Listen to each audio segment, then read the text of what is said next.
नमस्कार मंडळी. मी doctor Sule, doctor सुळेज light हाऊसमध्ये आपल्या सर्वांचं स्वागत आहे. मंडळी, आज मी आपल्यासमोर आपल्या दैनंदिन जीवनाशी निगडीत आणि अतिशय जिव्हाळ्याचा विषय घेऊन आलोय. तो म्हणजे आरोचं पाणी पिण्यास योग्य की अयोग्य. मंडळी, पाणी हे जीवन आहे आणि पाण्याची शुद्धता ही आपल्या आरोग्यासाठी मूलभूत घटक आहे.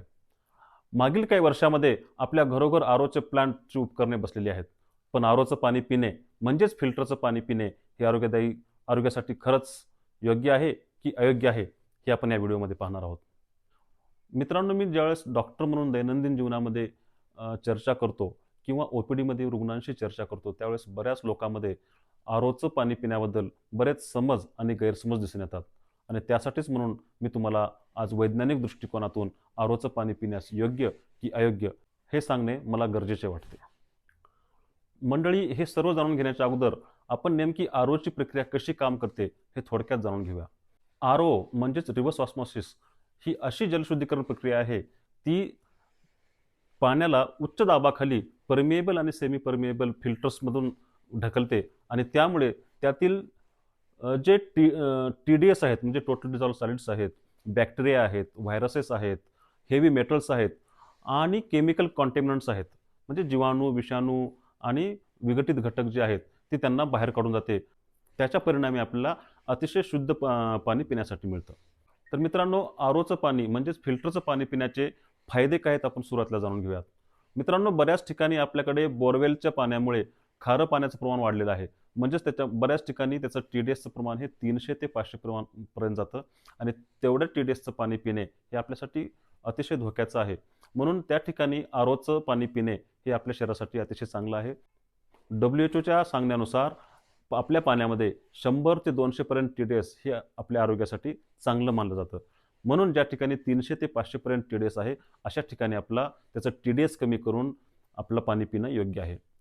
बऱ्याच ठिकाणी कारखान्याच्या बाजूला असेल किंवा रुटीन आपण ज्यावेळेस शहरामध्ये बघतो, नालीच्या बाजूला आपले बोर्स असतात. अशा ठिकाणी त्या पाण्यामध्ये बरेच कीटाणू, जीवाणू असतात आणि ते सुद्धा आपल्या फिल्टरद्वारे शुद्ध करून पिणे अतिशय चांगलं असतं. आपण जुन्या काळामध्ये ऐकायचो की कॉलराच्या साथी असतील, कावीळच्या साथी असतील, संडासची साथ असेल, उलट्याची साथ असेल, असे फ्लोरोसिस असेल, हे असे बरेच जे व्याधी आहेत हे फिल्टरच्या पाण्यामुळे आपल्याला कमी झालेले आहेत. तर यानंतर आपण आरोचे तोटे थोडक्यात जाणून घेऊयात. मित्रांनो, बऱ्याच वेळास आपलं आरो जे तंत्रज्ञान आहे, आपल्या TDSचं प्रमाण अतिशय कमी करतं, जे की 10 ते 50 पर्यंत TDS त्याचं आणलं जातं.